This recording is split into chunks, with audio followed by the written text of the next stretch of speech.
toute idée, c'est Cornelia Escher.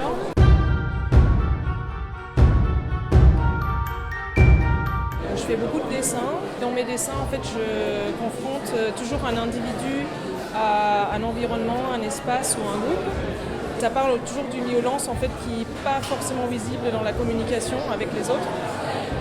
Et donc cette communication violente, pas très visible, elle passe pour moi par la peau. Enfin, c'est la porte en fait, entre l'intérieur des personnes et l'extérieur. Ce dessin-là, il fait partie en fait, d'une série qui s'appelle plus globalement Ailleurs. Donc, en général, dans la série, donc ça c'est le 4e de la série, il y a toujours un personnage qui se trouve dans un intérieur et donc il y a des éléments en fait, de la nature qui lui poussent sur la peau. Ils peuvent s'apparenter de la nature comme à la maladie. Donc, c'est toujours sur la peau. Je travaille beaucoup aussi avec les maladies cutanées, donc notamment dans la couronne. C'est en même temps une écorce d'arbre.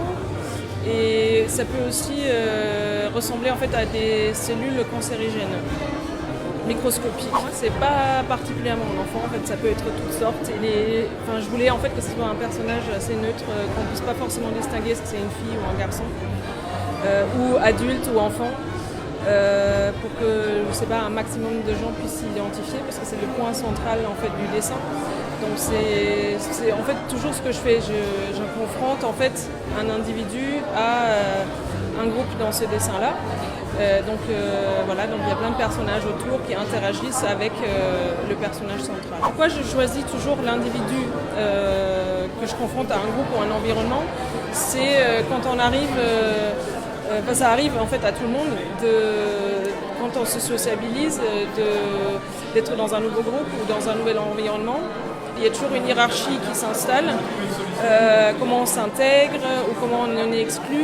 Et souvent, la communication du coup qu'on a avec l'environnement ou avec le groupe, ça passe pas forcément par la parole. Ça passe par justement comment on s'y tient, les gestes qu'on y met, qu'est-ce qu'on dit, tout ça.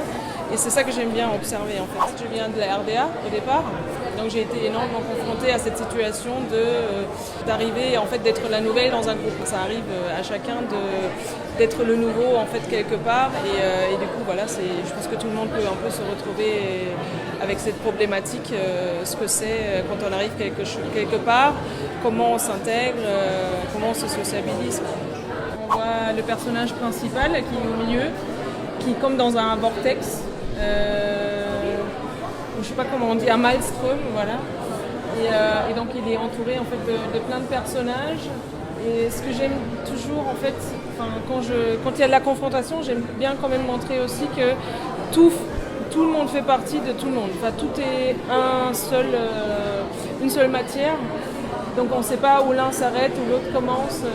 Voilà. J'aime quand même bien que le spectateur, en fait, on voit que c'est conflictuel parce que c'est des langues. Je pense que c'est un symbole assez fort pour le langage, mais ça peut aussi bien être sexuel. En tout cas, la langue est un symbole pour l'interaction entre les gens.